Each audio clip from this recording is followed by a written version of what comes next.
पूरे देश के सभी साथी जो सहारा के जमाकर्ता और कार्यकर्ता हैं उन्हें मैं प्रणाम करता हूं। साथियों, आज जो चीज़ें हैं हमारे सामने, उस पर आज मैं कुछ बातें आपके सामने रखना चाहता हूं। जैसा कि आप सभी को पता है, विगत कई महीनों कई सालों से सहारा समूह में जो हम लोग पैसा अपना इन्वेस्टमेंट किए थे वो हमारा आज भुगतान नहीं मिल रहा है। सहारा समूह के ऊपर में सहारा और सेबी का जो केस चल रहा था, उसकी आड़ में विगत 10 सालों से हमको बरगलाने और उलझाने का काम किया जा रहा है। हमने कई अपने सरकारी दफ्तरों से आरटीआई के माध्यम से बहुत सारा कागजात जमा किया, बहुत सारा शासन से सवाल जवाब किया, और जो पत्र पर पत्र हम लोगों के पास में आया उससे साफ पता चलता है कि सारी गलती जो है वो सहारा प्रबंधन का ही है। वो भुगतान नहीं देना चाह रहा है, केवल लोगों को भ्रम में रखना चाह रहा है। तो साथियों, अभी की जो वर्तमान परिस्थिति है कि हमको आंदोलन की ज़रूरत क्यों पड़ी।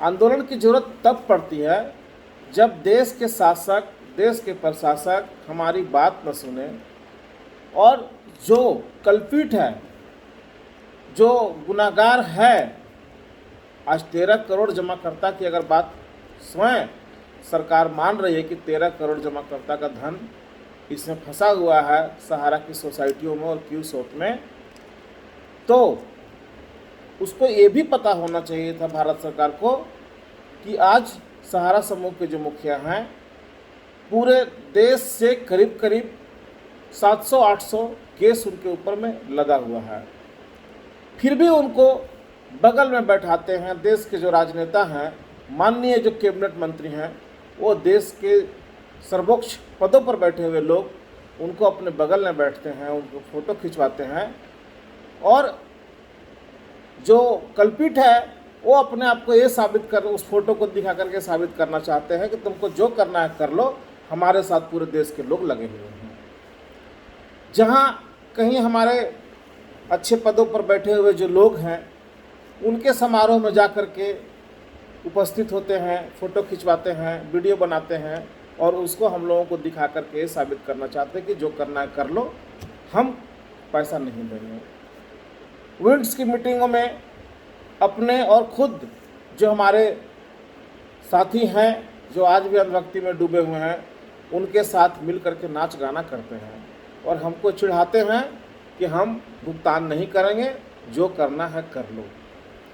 अब साथियों, ऐसी परिस्थिति में हम लोग क्या करें? आंदोलन ना करें तो क्या करें?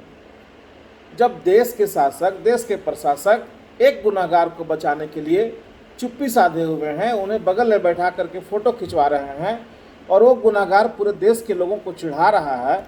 हमारी महिला बहनों के आंखों से जो आंसू बह रहा है, एक महिला की वीडियो आपने देखी होगी, किसी ने कहा है कि हम भीख मांग करके पैसा सहारा में जमा किए थे और पैसा हमको नहीं मिल रहा है। कोई बहन कह रही है कि हम अपने मायके जाना छोड़ दिए क्योंकि हम भाई भतीजा सबका पैसा लगवाए हुए थे, सब हमारी मांग कर रहे हैं। हमारे जो पुरुष साथी हैं वो अपने घरों से भागे भागे चल रहे हैं। कितने साथियों ने आत्महत्या तक कर लिया। MIS के रूप में जो पैसा जमा किया था उसे 100 रुपये का MIS भी नहीं दे रहे हैं।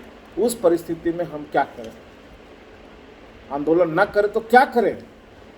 इनकी बातें तो आज 10 सालों से हम लोग सुन रहे हैं कि अब भुगतान हो जाएगा, अब भुगतान हो जाएगा, अब भुगतान हो जाएगा, तारीख लग गई है, ये हो गया है, वो हो गया है। अंततः आज तक भुगतान नहीं हुआ। जब से इनका NI पे रोक लगा तो इनको रीइन्वेस्टमेंट और कन्वर्जन करने में बन नहीं रहा है, तो और ज़्यादा भुगतान का माहौल हम लोगों को ख़राब होता चला गया।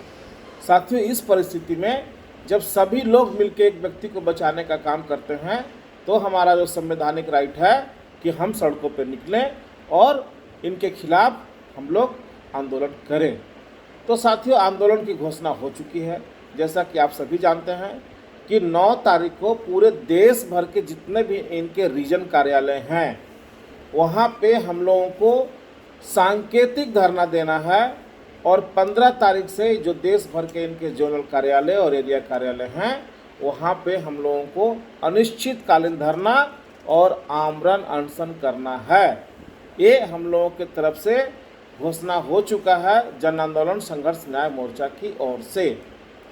अब इसमें बात आती है कि ये आंदोलन को सक्सेस कैसे होगा, इसको सफल बनाने के लिए हमें क्या क्या करना है। तो साथियों, इसमें जो रोड मैप बना हुआ है वो मैं आपको बता रहा हूँ। अगर इसमें किसी को कुछ संशोधन करवाना है या कोई सलाह देना है तो कृपया आप मुझसे फ़ोन पे बात करें या व्हाट्सएप पर बात करें। हम लोगों का रोड मैप ये है कि आंदोलन की सबसे पहली कड़ी में जो पत्र दिया गया है आप लोगों को, कि उसको आप जाकर के रिसीव करा दें। पहला पत्र जो है माननीय सुब्रत राय जी के नाम से है। उनका जितने भी कार्यालय है, रीजन कार्यालय, जोन कार्यालय, वहाँ जा कर के उस पत्र को रिसीविंग करवा दें। दूसरा जो पत्र है वो महामहिम देश के राष्ट्रपति महोदय के नाम से है। उसमें 17 लोगों का और भी है। उसमें 8 नंबर तक का जिनका भी नाम है वो पत्र ऑलरेडी भेज दिया गया है। 8 नंबर से जो नीचे का जो जिनका नाम है उसमें आप संशोधन कर लेंगे। जहाँ पे झारखंड लिखा हुआ है वहाँ अपने अपने स्टेट का नाम लिख के संबंधित विभागों में या तो खुद ही जा कर के वहाँ रिसीविंग ले लें, या जाना संभव नहीं है तो वहीं से रजिस्ट्री पोस्ट कर दें। साथ ही उसके अंदर जो पन्ने हैं उसमें जहाँ जहाँ कुछ एडिट करना है, जहाँ स्टेट का नाम चेंज करना है, जगह का नाम चेंज करना है, वो थोड़ा सा एडिट आप लोग कर लेंगे। ये हम लोगों का आंदोलन का सबसे फर्स्ट कड़ी में यही है कि पत्र लेखन, ये पत्र सभी विभागों में जाना चाहिए। उसके बाद जो है हम लोग उस पत्र को जितने भी हमारे देश के माननीय सांसद विधायक हैं उनको भी हम मेल के माध्यम से या किसी और माध्यम से भेजने का काम करेंगे। तो एक काम आपको पहला नंबर में ये करना है। दूसरा नंबर में करना है कि ये आंदोलन डाटाबेस के आधार पे होगा। पूरे देश भर में जितना भी आपका पेंडेंसी है, अभी तक का जो भुगतान नहीं आपको मिला है, अक्टूबर माह तक आप लोग अपना अपना डाटा कलेक्ट करें और एक एक ब्रांच से 100-200 कार्यकर्ता जो भी होते हैं कंबाइंड होकर के और अपने संबंधित थाने में जा कर के FIR करवा दें। उस FIR में कितनी आपकी पेंडेंसी है, कितना किसका है, उसमें जमाकर्ता कार्यकर्ता दोनों लोग अपना अपना लिखें और वो डाटा को वहाँ दे दें, ताकि राज्य भर के डाटा कलेक्ट होकर के हम लोगों के पास में आ जाएगा कि किस स्टेट से कितना पेंडेंसी है और कितना FIR हुआ।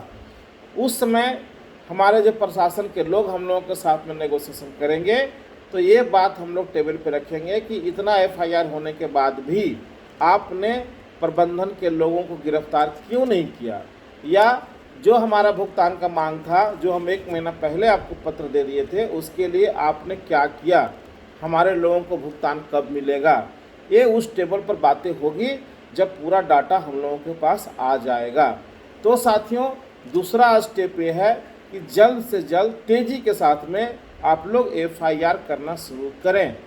FIR में एक बातें जो छन के आ रही है कि जो हमारे रीजनल मैनेजर थे, जो हमारे फ्रेंचाइजी मैनेजर थे और जो हमारे एडवाइजरी थे, जिनके एडवाइज में हम काम किए थे, आज वो एडवाइज़र महोदय अगर हम लोगों का साथ देते हैं या साथ दे रहे हैं, उस लड़ाई का नेतृत्व कर रहे हैं, उनका नाम उसमें नहीं डालें FIR में। लेकिन अगर वो एडवाइज़र महोदय आज भी आपको बरगलाने और भ्रमित करने का काम करते हैं, एक नई तारीख देने का काम करते हैं, तो उनका नाम भी उस FIR में डालें कि इनके नेतृत्व में हम लोग काम किए थे। ये हम लोगों को विश्वास दिलाए थे कि सहारा में जो भी पैसा हम लोग जमा करवाएंगे वो पैसा हमारा सुरक्षित है, और आज ये पैसा नहीं मिल रहा तो कहीं न कहीं ये भी जिम्मेवार हैं।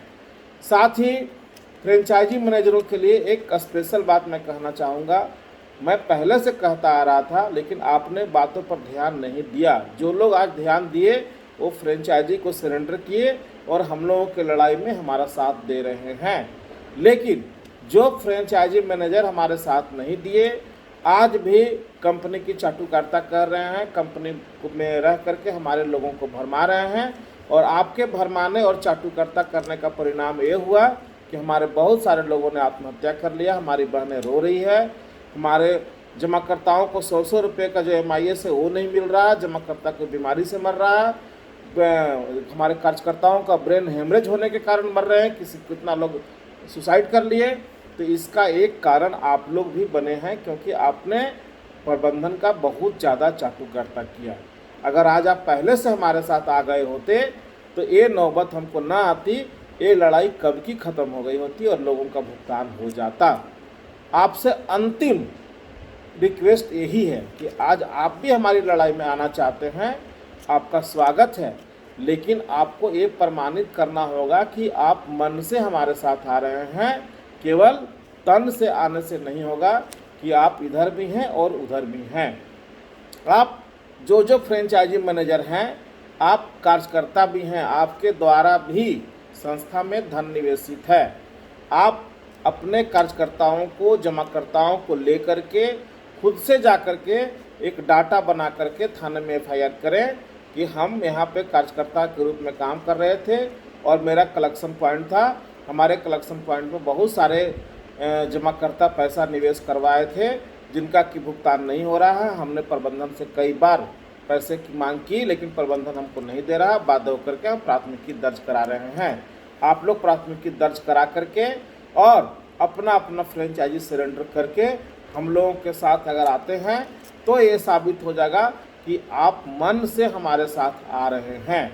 लेकिन अगर आप ये न करके हमारे लोगों को एक नई तारीख में फंसाने का प्रयास करते हैं या उनको भरमाने का काम करते हैं, उलझाने के काम करते हैं, तो आपका भी FIR में नाम वहाँ के संबंधित जमाकर्ता ही डालेंगे और इसमें हम लोग आपकी कोई मदद नहीं कर पाएंगे। तो साथियों, ये काम हम लोगों को बहुत तेज़ी से करना है। एक है हम लोगों का पत्राचार जो जल्द से जल्द सभी जगह भेज दें, दूसरा है FIR जो जल्द से जल्द कर दें, और उसके बाद की जो प्रक्रिया होगी वो पुनः एक अगली वीडियो में हम फिर से आपको बताएंगे कि आगे और क्या करना है। धन्यवाद साथियों, प्रणाम, नमस्कार।